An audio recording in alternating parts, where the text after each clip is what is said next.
It's a privilege to be back at the Future Trends Forum. First time I've been back in a few years, and I'm always impressed with the quality of the discourse and certainly the quality of the talent in the room.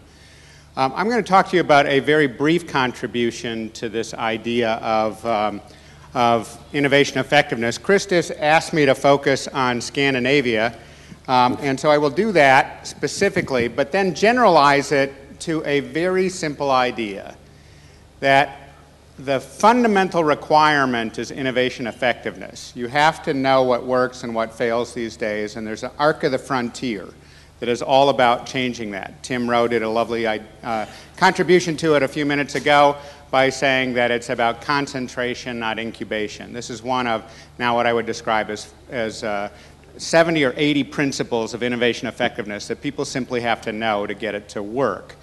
The contribution I'm going to make in the brief amount of time that I have before you get a coffee break is the idea that we are really supposed to pay attention to adversity, and that when you do the right things in a region, you will flip adversity to advantage, and it requires an intense focus on something authentically local that you need to desperately address.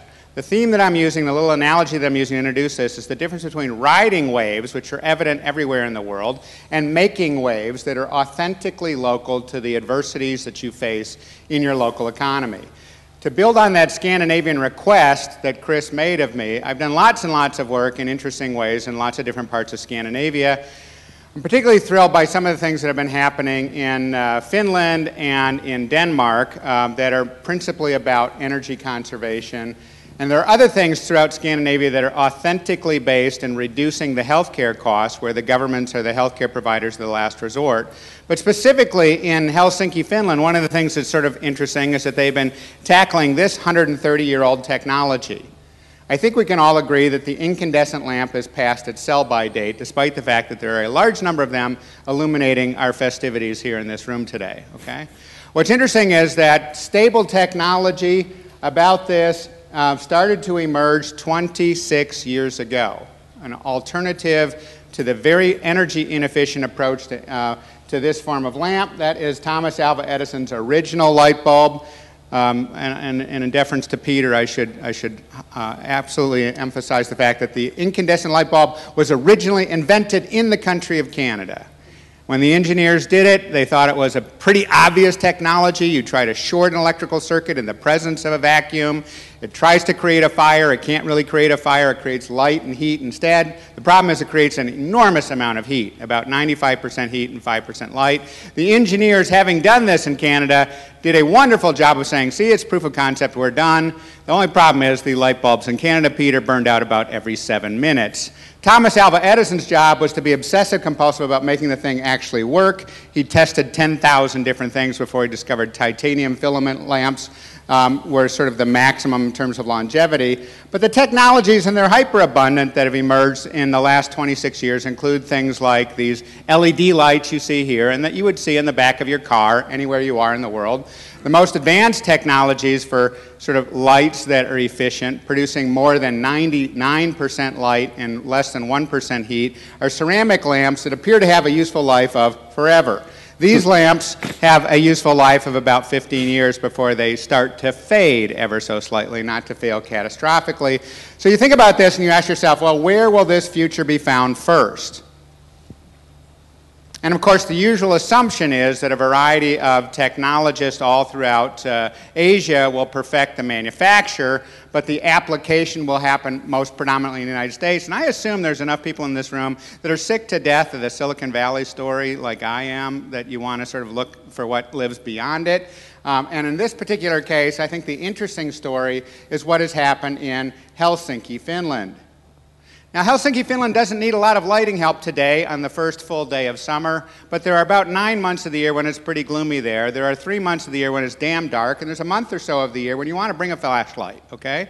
and so one of the things to be clear about is in Helsinki, Finland, one of the things that they need to deal with is the bloody damn darkness that is so depressing for about 9 months of the year. And they did this beginning 11 years ago by separating the city into 26 different zones. And when they did that, they started a series of experiments inviting people from all over the world to come in and create what was called the Helsinki Municipal Lighting Project. It was a confluence of artists, engineers, designers, and people from the industry supplying these kinds of things, leading to experiments like the ones that you see here behind me. In the upper left-hand corner is a streetscape of lighting that is very different from Chicago, where I live, where we use these super bright, mercury halogen vapor lamps that illuminate the city so much that it is routine for people to be whipping down the highway without their headlights on because they can see just fine. The problem is that the trees never stop doing photosynthesis at night, and you can't see any stars because of all the illumination. By contrast, in Helsinki, Finland, they use this theatrical approach to lighting, very beautiful, very cost-efficient, and an extremely memorable way to make different zones throughout the city. Here, what you see is an experiment in healthy lighting.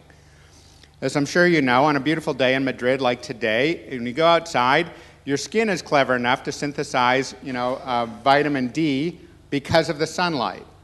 In the absence of sunlight, or if you are smart enough, as you should be these days, to be using sunblock, then you do not create vitamin D efficiently, and you certainly don't in the darkness. And so what they've done inside of businesses in Helsinki, Finland, is to adapt the lighting to help people generate vitamin D.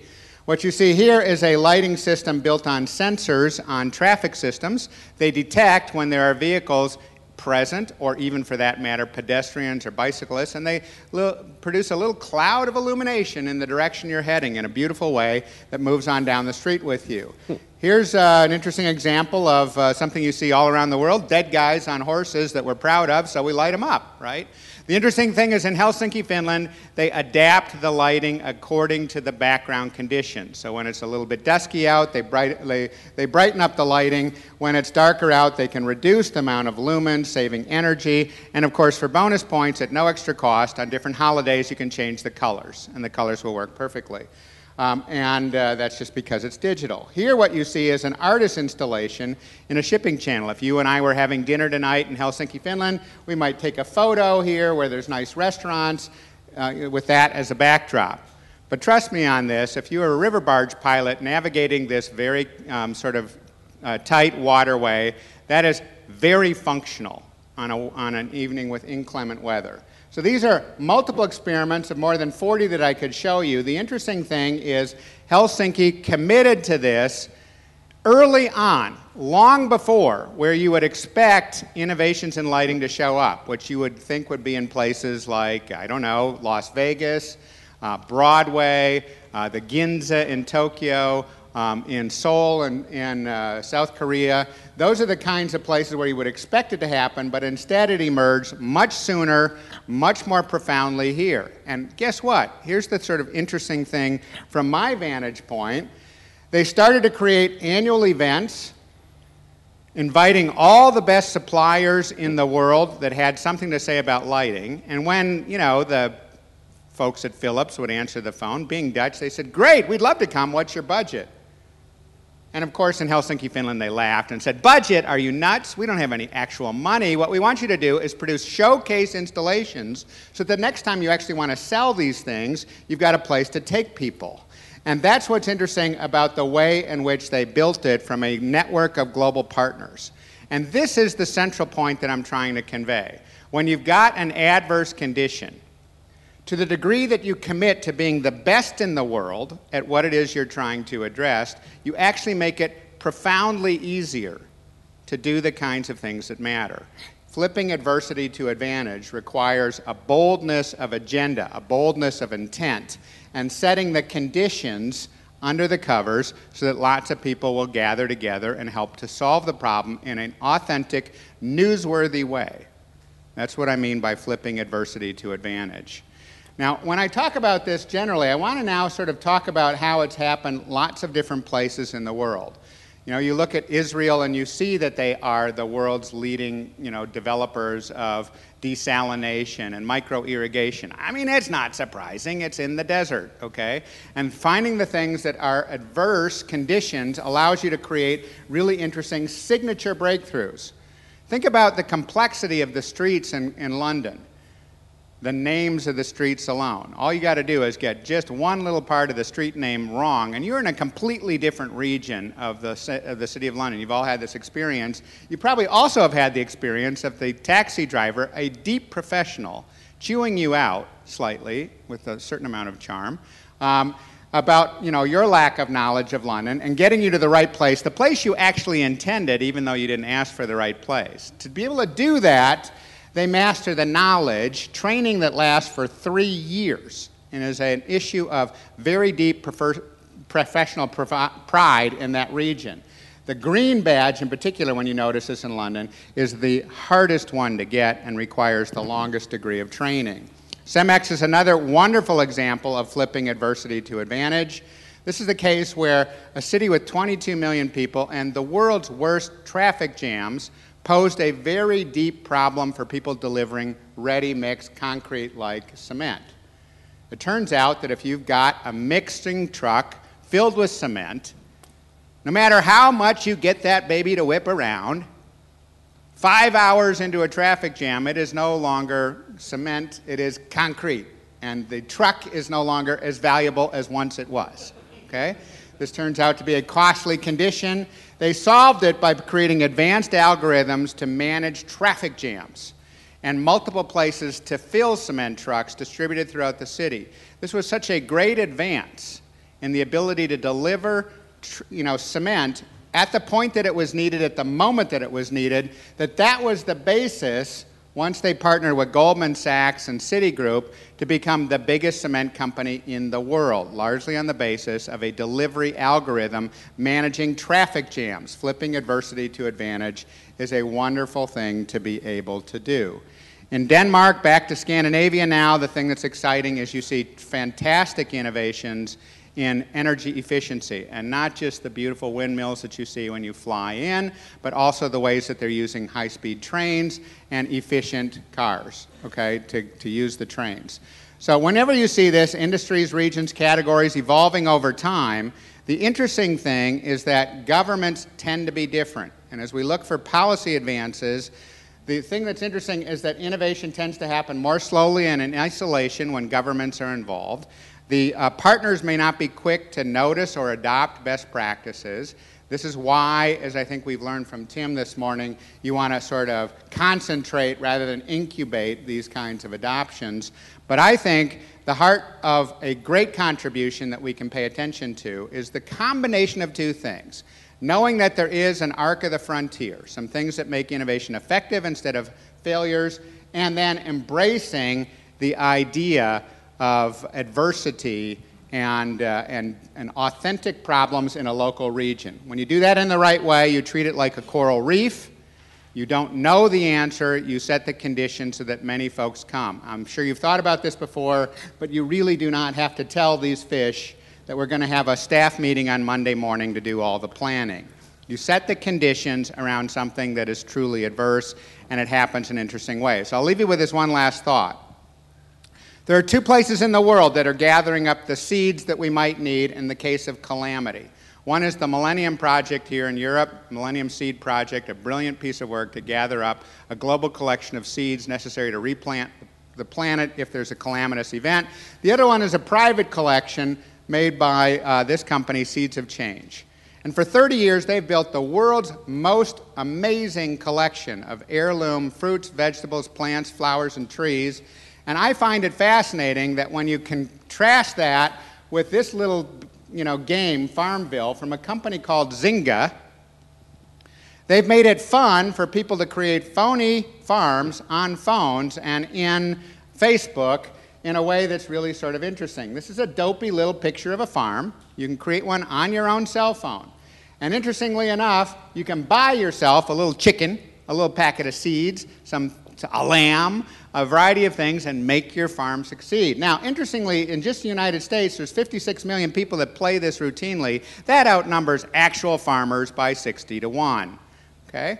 And then the irony is that they've figured out how to sell you things inside the game, and what's interesting under the covers is that they have sort of sold things like sweet potato seed packets. Now, remember that no actual seeds arrive at your home.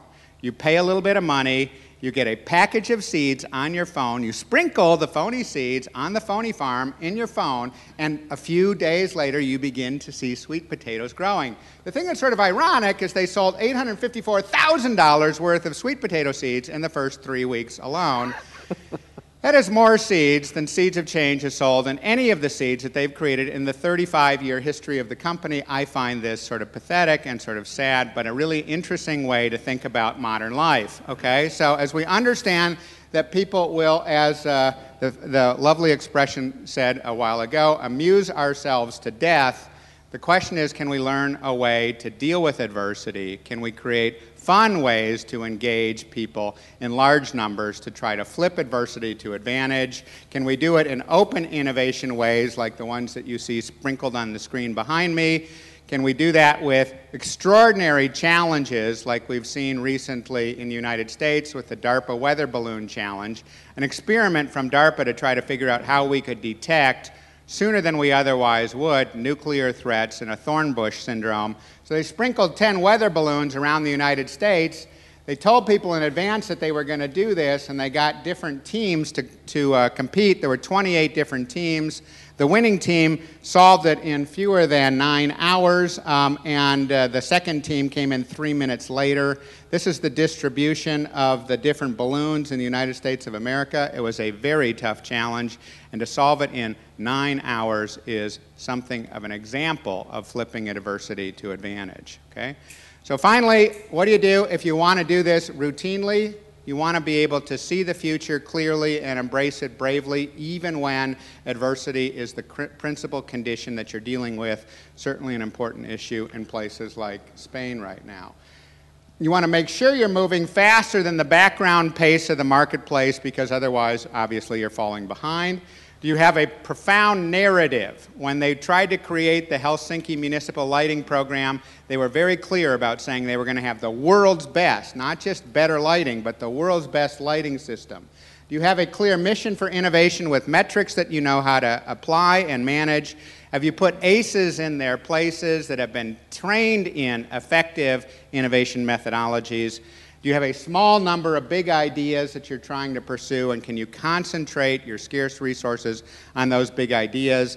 And then do you do that in a way like the Zynga Farmville game that is a platform that gets more and more people engaged and starts to amplify their abilities to affect one another? These 7 steps, more or less in this order, prove to be the way you get really hard things to happen routinely and reliably all around the world in any region, and for that matter, in almost any company.